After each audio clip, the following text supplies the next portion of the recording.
भारत से उभरने वाली जो एक तशवीशनाक खबर है जिसके बारे में पाकिस्तान पहले ही अपने खदशात से आगाह कर चुका था, अब उस तक अपना मीडिया और कुछ लीक्ड चैट्स उस बात को कंफर्म कर रही हैं कि मोदी सरकार हाई लेवल पे इन्वॉल्व थी। ये तमाम मामला जो है आर्टिकल 370 के और जो कश्मीर में ये टेररिस्ट अटैक हुआ था उसके अंदर बहुत सारे उनके मामला जो हैं वो डबल माइंडेड से बीजेपी के करीबी समझे जाने वाले एंकर अर्नब गोस्वामी जो हैं उनकी जो चैट सामने आई है जिसमें वो broadcast audience and research council के सरबराह के साथ बात कर रहे हैं और इसमें वो मैसेजेस के मुताबिक अर्नब गोस्वामी को भारत में आला तरीन सतह पर होने वाले फैसलों का पहले से इल्म था। अर्नब गोस्वामी न सिर्फ बालाकोट पर हमले बल्कि आर्टिकल 370 के खात्मे से भी आगाह थे।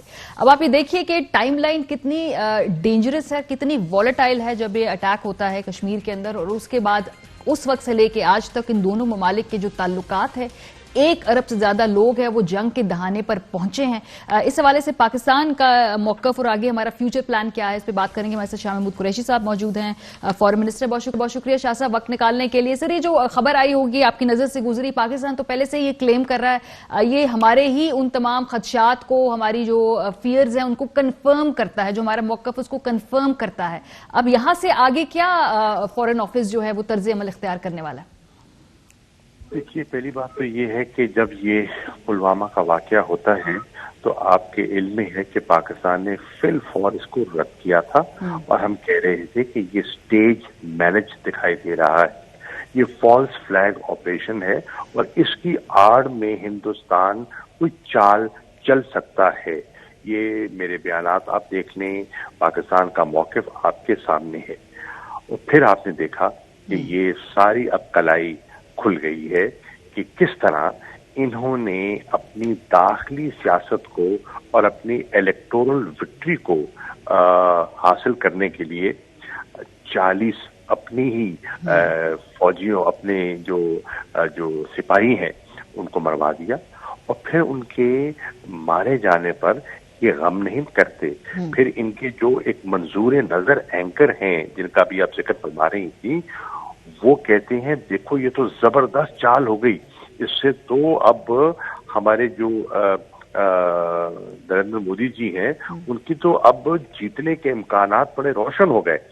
तो इससे जाहिर होता है कि ये किस तरह ये एक खतरनाक खेल खेल रहे हैं, अपनी सियासत के लिए पूरे इस खित्ते के अमन को, इस्तेहकाम को दांव पर लगाने पर तुले हुए हैं और यहाँ की न्यूक्लियर एनवायरनमेंट जो है उसको भी मद्देनजर नहीं रखते।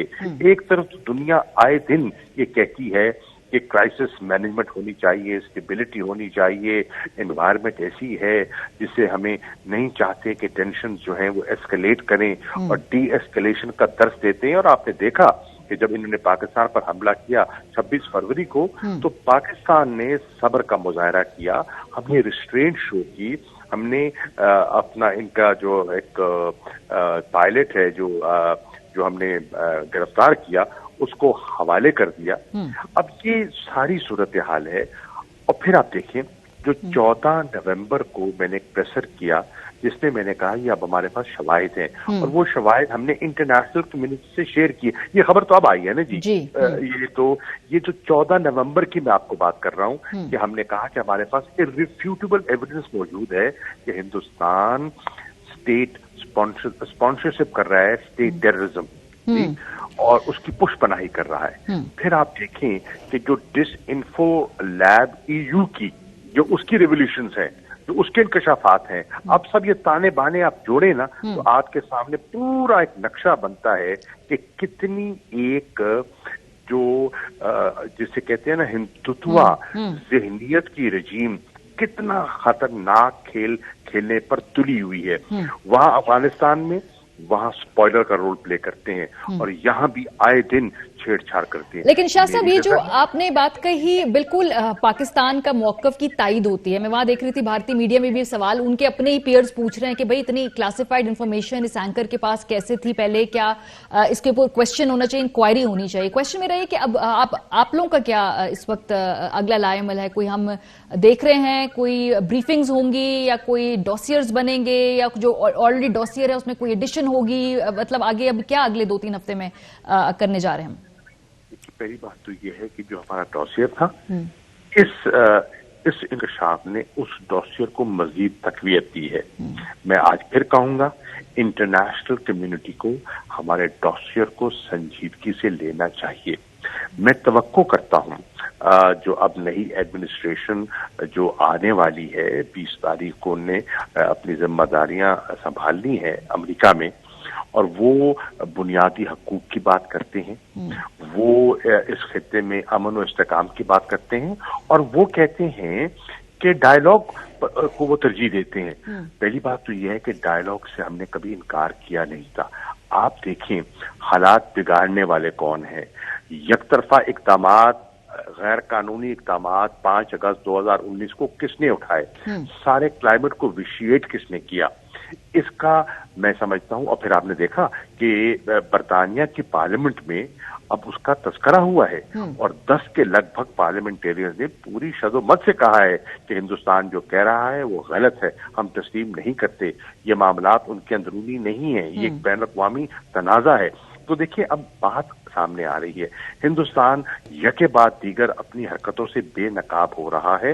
یہ ہم انٹرنیشنل کمیونٹی پہ لے کر جائیں گے اور بالکل بتائیں گے کہ غیر ذمہ دارانہ حرکت سے وہ اپنے ملک کی بگڑتی ہوئی صورت سے توجہ ہٹانے کے لیے اس پورے خطے کے امن کو داؤ پر لگا سکتا ہے ہندوستان، اور اس کو اکاؤنٹیبل ٹھہرایا جائے. اس میں جو پورے کانٹیکسٹ میں جو آرٹیکل 370 ہے جس کی ریووکیشن ہوئی تھی، یہ بڑے امپورٹنٹ پہلو ہے، بیکاز ایک طریقے سے یہ ایک ٹائم لائن تھی جس کا وہ ٹریگرنگ جسے کہتے ہیں نا لنچ پن تھا، جو کشمیر کے اندر وہ اٹیک ہوا، اس کے بعد یہ تمام واقعہ. اس کا مطلب ہے کہ اس پورے ایشو پہ بھی دوبارہ ایک سٹریٹجی، ایک پورے طریقے سے مکمل طور پہ اپنا موقف بھرپور طریقے سے اٹھانے کی کوشش اس وقت کی جائے گی.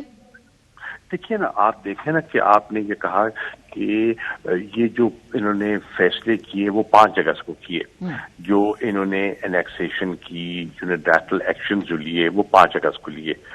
1 اگست کو یہ تقریباً 2 لاکھ ایڈیشنل وہاں ٹروپس اور سولجرز بھیجنے کا فیصلہ کرتی ہے بی جے پی کی نریندر مودی کی سرکار، اور کہتی ہے کہ جو یاترا ہے، جو ہندو یاترا کے لیے لوگ جا رہے ہیں، انہیں محفوظ کرنے کے لیے ہم یہ قدم اٹھا رہے ہیں.